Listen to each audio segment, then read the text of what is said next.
साथियों नमस्कार। बहुत स्वागत है हमारे इस चैनल में। दोस्तों इस वीडियो के अंदर अभी हम लोगों के भारतीय संविधान में सर्वोच्च न्यायालय इससे रिलेटेड टॉप 40 क्वेश्चन देखने वाले हैं जो कि आपके एग्ज़ाम में पूछे जाने की संभावना सबसे अधिक है। तो आप इस वीडियो को बहुत ध्यान से लास्ट तक देखिए। चैनल पर नया है तो चैनल को सब्सक्राइब कर, जो पास वाले घंटे का निशान है उसे भी ऑन कर दें, ठीक है। तो चलिए शुरू करते हैं। देखिए यहाँ पर हमारा पहला क्वेश्चन है, भारतीय संविधान के किस भाग में संघीय न्यायपालिका का उल्लेख किया गया है। तो देखिए इसका करेक्ट आंसर ऑप्शन डी हो जाएगा। भारतीय संविधान के भाग 5 में जो है ये संघीय न्यायपालिका का उल्लेख किया गया है, ठीक है। इसके अलावा भारतीय संविधान के भाग 4 में ये राज्य के नीति निर्देशक तत्व जो है दिया गया है, ठीक है। भाग 3 में मौलिक अधिकार दिया गया है और भाग 2 में ये नागरिकता से संबंधित प्रावधान दिया गया है, ठीक है। क्वेश्चन नंबर 2 है, भारतीय संविधान की व्याख्या करने का मुख्य अधिकारी निम्नलिखित में से कौन होता है। तो देखिए इसे करेक्ट आंसर ऑप्शन डी हो जाएगा, सर्वोच्च न्यायालय होता है, ठीक है। भारतीय संविधान की व्याख्या करने का मुख्य अधिकारी कौन होता है, तो ये सर्वोच्च न्यायालय होता है, ठीक है। क्वेश्चन नंबर 3 है, निम्नलिखित में से किसके अंतर्गत भारत में सर्वप्रथम सर्वोच्च न्यायालय की स्थापना हुई थी। तो देखिए इसे करेक्ट आंसर ऑप्शन ए हो जाएगा, रेगुलेटिंग एक्ट 1773 के अंतर्गत जो है ये भारत में सबसे पहले सर्वोच्च न्यायालय की स्थापना हुई थी, ठीक है। क्वेश्चन नंबर 4 है, मूल रूप से संविधान में सर्वोच्च न्यायालय में मुख्य न्यायाधीश के अतिरिक्त कितने न्यायाधीश का प्रावधान किया गया था। तो देखिए इसे करेक्ट आंसर ऑप्शन बी हो जाएगा, 7 न्यायाधीश का प्रावधान किया गया था, ठीक है। जब संविधान बना था तो उस समय सर्वोच्च न्यायालय में मुख्य न्यायाधीश के अतिरिक्त कितने न्यायाधीश का प्रावधान किया गया था, तो ये 7 न्यायाधीश का प्रावधान किया गया था, ठीक है। क्वेश्चन नंबर 5 है, वर्तमान में सर्वोच्च न्यायालय में मुख्य न्यायाधीश के अतिरिक्त कितने न्यायाधीश का प्रावधान किया गया है। तो देखिए इसे करेक्ट आंसर ऑप्शन डी हो जाएगा, 30 न्यायाधीश का प्रावधान किया गया, ठीक है। अभी वर्तमान में मुख्य न्यायाधीश के अतिरिक्त 30 न्यायाधीश का प्रावधान किया गया है, ठीक है। क्वेश्चन नंबर 6 है, उच्चतम न्यायालय के न्यायाधीशों की संख्या में वृद्धि करने की शक्ति किसके पास होता है। तो देखिए इसे करेक्ट आंसर ऑप्शन सी हो जाएगा, संसद के पास होता है, ठीक है। उच्चतम न्यायालय के न्यायाधीशों की संख्या में वृद्धि करने की शक्ति किसके पास होता है, तो ये संसद के पास होता है, ठीक है। क्वेश्चन नंबर 7 है, उच्चतम न्यायालय के मुख्य न्यायाधीश की नियुक्ति निम्नलिखित में से कौन करता है। तो देखिए इसे करेक्ट आंसर ऑप्शन डी हो जाएगा, राष्ट्रपति के द्वारा किया जाता है, ठीक है। उच्चतम न्यायालय के मुख्य न्यायाधीश की नियुक्ति किसके द्वारा किया जाता है, तो ये राष्ट्रपति के द्वारा किया जाता है, ठीक है। क्वेश्चन नंबर 8 है, राष्ट्रपति सर्वोच्च न्यायालय के अन्य न्यायाधीशों की नियुक्ति किसके परामर्श पर करते हैं। तो देखिए इसे करेक्ट आंसर ऑप्शन ए हो जाएगा, सर्वोच्च न्यायालय के मुख्य न्यायाधीश के परामर्श पर करते हैं, ठीक है। राष्ट्रपति सर्वोच्च न्यायालय के अन्य न्यायाधीशों की नियुक्ति किसके परामर्श पर करते हैं, तो ये सर्वोच्च न्यायालय के मुख्य न्यायाधीश के परामर्श पर करते हैं, ठीक है। क्वेश्चन नंबर 9 है, भारत के कार्यवाहक मुख्य न्यायाधीश की नियुक्ति निम्नलिखित में से कौन करता है। तो देखिए इसे करेक्ट आंसर ऑप्शन सी हो जाएगा, राष्ट्रपति करते हैं, ठीक है। भारत के कार्यवाहक मुख्य न्यायाधीश की नियुक्ति किसके द्वारा किया जाता है, तो ये राष्ट्रपति के द्वारा किया जाता है, ठीक है। क्वेश्चन नंबर 10 है, सर्वोच्च न्यायालय में तदर्थ न्यायाधीशों की नियुक्ति किस देश की न्याय प्रणाली से प्रेरित है। तो देखिए इसे करेक्ट आंसर ऑप्शन डी हो जाएगा, फ्रांस की न्याय प्रणाली से प्रेरित है, ठीक है। क्वेश्चन नंबर 11 है, भारतीय संविधान में तदर्थ न्यायाधीशों की नियुक्ति का प्रावधान है। तो देखिए इसे करेक्ट आंसर ऑप्शन डी हो जाएगा, इनमें से सभी में है, ठीक है। यानी सर्वोच्च न्यायालय में, उच्च न्यायालय में, जनपद एवं सत्र न्यायालय यानी इन सभी में तदर्थ न्यायाधीशों की नियुक्ति का प्रावधान है, ठीक है। क्वेश्चन नंबर 12 है, सर्वोच्च न्यायालय में तदर्थ न्यायाधीशों की नियुक्ति निम्नलिखित में से कौन कर सकता है। तो देखिए इसे करेक्ट आंसर ऑप्शन डी हो जाएगा, राष्ट्रपति की अनुमति प्राप्त कर सर्वोच्च न्यायालय के मुख्य न्यायाधीश कर सकते हैं, ठीक है। सर्वोच्च न्यायालय में तदर्थ न्यायाधीशों की नियुक्ति किसके द्वारा किया जाता है, तो ये राष्ट्रपति की अनुमति प्राप्त कर सर्वोच्च न्यायालय के मुख्य न्यायाधीश के द्वारा किया जाता है। ठीक है, क्वेश्चन नंबर 13 है, सर्वोच्च न्यायालय में न्यायाधीश नियुक्त होने के लिए व्यक्ति को कम से कम कितने वर्ष उच्च न्यायालय का एडवोकेट होना अनिवार्य है? तो देखिए इसे करेक्ट आंसर ऑप्शन बी हो जाएगा, कम से कम 10 वर्ष का ये एडवोकेट होना अनिवार्य है। ठीक है, क्वेश्चन नंबर 14 है, उच्चतम न्यायालय के मुख्य न्यायाधीश कितने वर्ष की आयु तक अपने पद पर बने रहते हैं? तो देखिए इसे करेक्ट आंसर ऑप्शन ए हो जाएगा, 65 वर्ष की आयु तक जो है उच्चतम न्यायालय के मुख्य न्यायाधीश अपने पद पर बने रहते हैं। ठीक है, क्वेश्चन नंबर 15 है,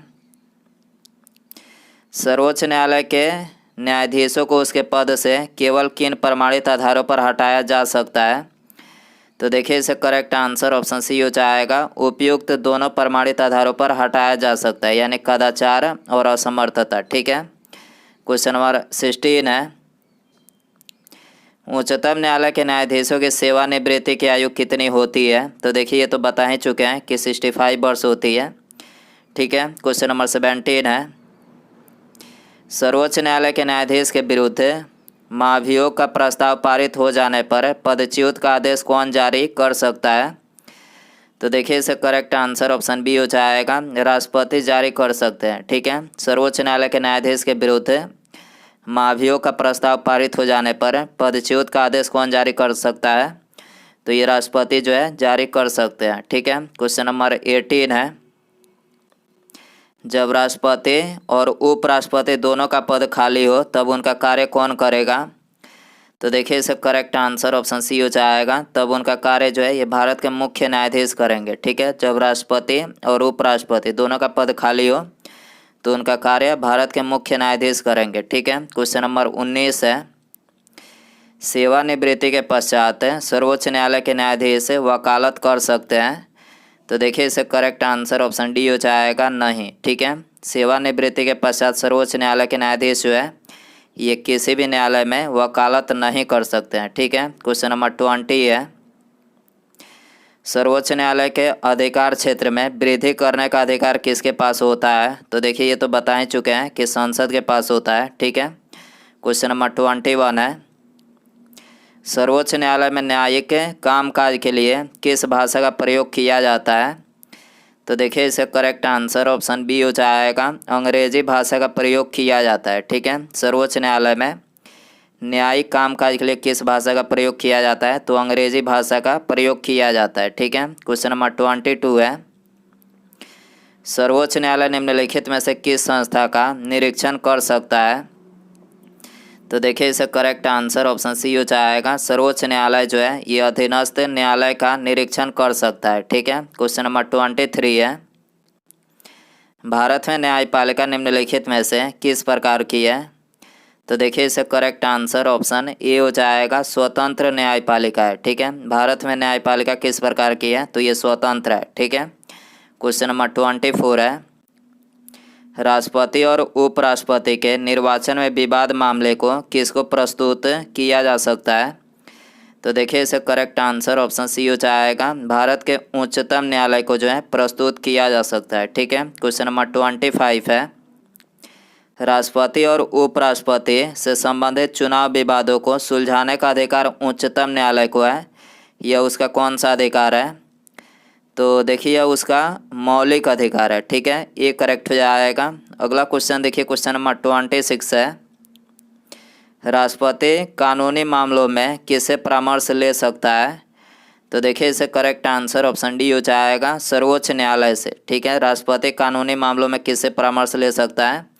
तो ये सर्वोच्च न्यायालय से परामर्श ले सकते हैं। ठीक है, क्वेश्चन नंबर 27 है, उच्चतम न्यायालय को किस अनुच्छेद के अंतर्गत परामर्शदात्री बनाया गया है? तो देखिए इसे करेक्ट आंसर ऑप्शन सी हो जाएगा, भारतीय संविधान के अनुच्छेद 143 के अंतर्गत जो है ये उच्चतम न्यायालय को परामर्शदात्री बनाया गया है। ठीक है, क्वेश्चन नंबर 28 है, न्यायिक पुनर्विलोकन का अधिकार किसके पास होता है? तो देखिए इसे करेक्ट आंसर ऑप्शन बी हो जाएगा, उच्चतम न्यायालय के पास होता है। ठीक है, न्यायिक पुनर्विलोकन का अधिकार किसके पास होता है?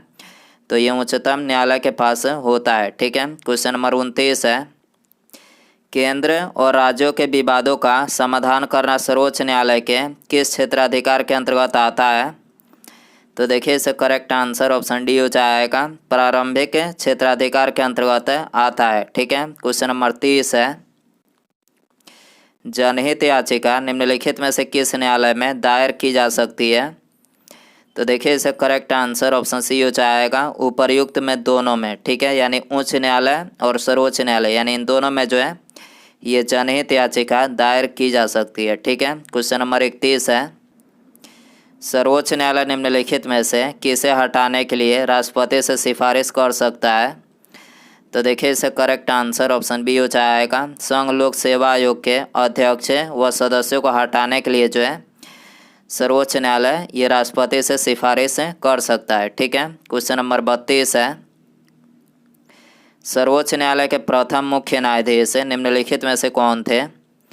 तो देखिए इसका करेक्ट आंसर ऑप्शन ए हो जाएगा, हीरालाल जे कानिया जो थे ये सर्वोच्च न्यायालय के प्रथम मुख्य न्यायाधीश थे। ठीक है, क्वेश्चन नंबर 33 है, सर्वोच्च न्यायालय के मुख्य न्यायाधीश के पद पर सर्वाधिक लंबी अवधि तक कौन पदस्थ रहे थे?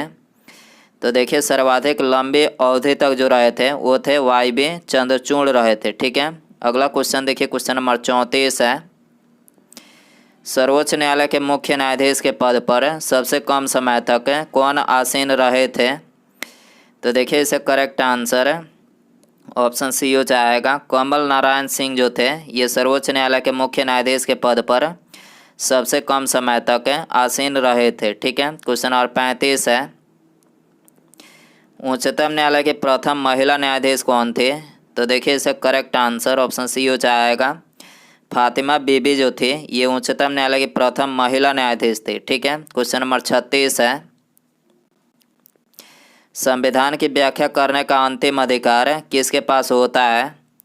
तो देखिए इसका करेक्ट आंसर ऑप्शन डी हो जाएगा, सर्वोच्च न्यायालय के पास होता है। ठीक है, संविधान की व्याख्या करने का अंतिम अधिकार किसके पास होता है? तो ये सर्वोच्च न्यायालय के पास होता है। ठीक है, क्वेश्चन नंबर 37 है, निम्नलिखित में से किसके मामले उच्च न्यायालय और उच्चतम न्यायालय दोनों के अधिकारिता क्षेत्र में आते हैं?